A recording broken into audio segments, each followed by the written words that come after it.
excited to present the Lakeview Terrain Park here at Diamond Peak. This is an area that we noticed was kind of quiet most of the time. It had great snowmaking potential. We also built 15 new rails this season, so we were looking for a new home for a terrain park.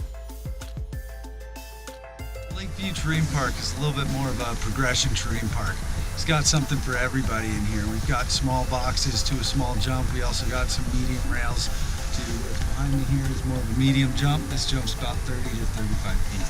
So we like to think of it as it's got a lot of progression. You can come here and ride, for your first time in the terrain park, but also grow up to being able to spin over this bad boy. So we were able to put this park together with our awesome snowmaking system. We brought our latest and greatest guns, put them on this trail, which had never been done before, and which resulted in this product. We also got a little help from Mother Nature, about 12 to 18 inches last week, so that was nice. Come check out the Lakeview Terrain Park here at Diamond Peak. We'll be out here shredding it and hope to see you out here too.